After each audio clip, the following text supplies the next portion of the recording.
नमस्कार, आपण पाहतात नाशिक, अहमदनगर, पुणे आणि औरंगाबाद जिल्ह्यातील एकमेव आधुनिक 24 तास वृत्तवाहिनी डेज न्यूज। ऐन उत्सवाच्या काळात सिन्नर नगरपालिका स्वच्छता कर्मचारी संपावर। सध्या नवरात्र उत्सवाचा उत्साह पाहायला मिळतोय।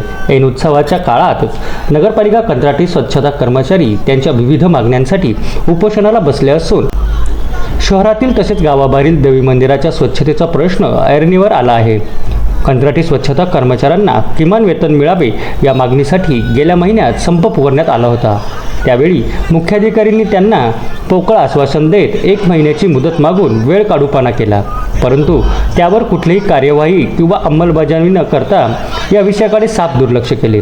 सध्या नवरात्र उत्सव सुरू असून शहरात तसेच उपनगरात विविध ठिकाणी देवी मंडळांनी विविध कार्यक्रमांचे आयोजन केले आहे। याचसोबत सिन्नरच्या देवी मंदिरात मोठ्या स्वरूपात यात्रा उत्सव सुरू आहे। शहर तसेच तालुक्यातून भाविक या उत्सवात सहभागी होतात, परंतु स्वच्छता कर्मचाऱ्यांच्या संपामुळे येथे कचऱ्याचे साम्राज्य निर्माण झाले आहे। याचसोबत शहरात तसेच उपनगरातही कचरा उचलला न गेल्याने नागरिकांच्या आरोग्याचा प्रश्न निर्माण झाला आहे। यावर मोठी गोष्ट म्हणजे स्वतः मुख्याधिकारी राहतात त्यांच्याच घरासमोर कचऱ्याचा ढीग बघायला मिळतोय, तरीही या कर्मचाऱ्यांच्या संपाकडे मुख्याधिकारी किंवा कुठलाही नगरपालिका अधिकारी फिरकला देखील नसल्याने कर्मचाऱ्यांमध्ये रोषाचे वातावरण निर्माण झाले असून आता आश्वासन नको तर किमान वेतन मिळाल्याशिवाय संप मागे घेणार नसल्याचेही त्यांनी डेज न्यूजशी बोलताना सांगितले। शहरात समस्यांचा महापूर आला असून देवी मंदिराकडे जाणाऱ्या रस्त्यावर मोठे मोठे खड्डे कित्येक महिने नागरिकांची डोकेदुखी ठरली आहे, परंतु या उत्सवाच्या काळात साधा मुरुम टाकून खड्डे बुजवण्याचेही नगरपालिकेने टाळले। मुख्याधिकाऱ्यांचे शहरात कोणत्याही समस्येत लक्ष नसून फक्त ऑफिसच्या AC कॅबिनमध्ये बसून आश्वासन देण्यापलीकडे दुसरं कुठलेही ठोस पाऊल ते उचलत नाहीये। नागरिक त्यांच्या कार्यशैलीला पूर्णतः कंटाळले असून माजी नगरसेवक यांच्याही त्यांचा काहीच धाक नसल्याचे दिसून येत आहे।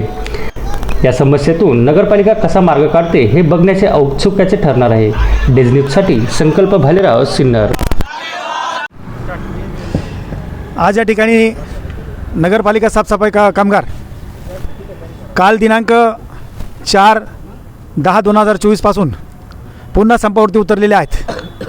कारण मागच्या महिन्यामध्ये आम्ही संप केलेला होता आणि त्यावेळेला या नाशिक लोकसभा मतदारसंघाचे लाडके खासदार आदरणीय राजाभाऊ वाजे आणि त्याच पद्धतीनं आमदार माणिकराव कोकाटेंच्या सुकन्या सीमंतिनी कोकाटे यांनी या ठिकाणी येऊन कामगारांना पाठिंबा दर्शवला आणि त्या पद्धतीनं राजाभाऊ वाजे यांनी पुढाकार घेऊन शिवनशी बोलून 1 महिन्याची मुदत आमच्याकडे मागितली। अक्षरशः त्यांनी आमच्याकडं फक्त 15 दिवसाची मुदत मागितली होती, परंतु राजाभाऊंनी आणि आमचं बोलणं झालं 15 दिवसाची देण्यापेक्षा 1 महिन्याची मुदत आपण त्यांना देऊ आणि त्या पद्धतीने आम्ही त्यांना मुदत दिली। आणि आमची अपेक्षा होती की ह्या 1 महिन्याच्या मुदतीमध्ये शिवसाहेब आणि त्यांचं हे जे संपूर्ण कर्मचारी मंडळ आहे ते 100% याच्यावरती तोडगा काढल्याशिवाय राहणार नाही, परंतु महिना उलटून गेला, त्याच्यामध्ये काही पाठपुरावा नाही। त्याच्यानंतरसुद्धा 4-5 दिवस झाले तरी काही पाठपुरावा नाही आणि त्यामुळं आमच्या हातामध्ये काही नाही लागल्यामुळं आम्हाला पुन्हा संपावरती उतरावं लागलेलं आहेत। आणि या ठिकाणी आम्ही शिवसाहेबांना सांगू इच्छितो की आता आम्ही या ठिकाणी बसलेलो आहोत, जोपर्यंत किमान वेतनाचा कागद आमच्या हातामध्ये पडत नाही, किमान वेतन आमच्या नावावरती जमा होत नाही, तोपर्यंत आम्ही कामाला सुरुवात करत नाही। आणि तुम्हाला तुमच्या पद्धतीने काय करता येईल ते करा, आमच्या पद्धतीने आम्ही काही करायला तयार आहोत। आज या ठिकाणी आम्ही संपूर्णपणे पिचलेलो आहोत। हा कामगार संपूर्ण सिन्नर शहराची स्वच्छता राखण्याचं काम करतो आणि ह्या कामगारांची तुम्ही जर पिळवणूक करत असाल तर तुम्ही या गोष्टीचा विचार केला पाहिजे आणि तुम्ही समोर येऊन पुढाकार घेऊन या ठिकाणी काहीतरी उपाययोजना केली पाहिजे। आता या ठिकाणी या सदर कॉन्ट्रॅक्टर येऊन गेले। कॉन्ट्रॅक्टर आम्हाला विनंती करत होते की तुम्ही माझ्यासाठी काम सुरू करा, परंतु नगरपालिकेचे मालक बाजूला राहून आणि कॉन्ट्रॅक्टर पुढे येतो हे चुकीचं आहे, म्हणून आम्ही त्यांच्यावरती विश्वास ठेवू शकत नाही।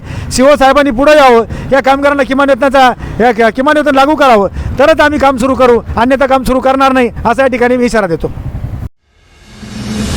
नमस्कार, आपण पाहतात नाशिक, अहमदनगर, पुणे आणि औरंगाबाद जिल्ह्यातील एकमेव आधुनिक 24 तास वृत्तवाहिनी डेज न्यूज।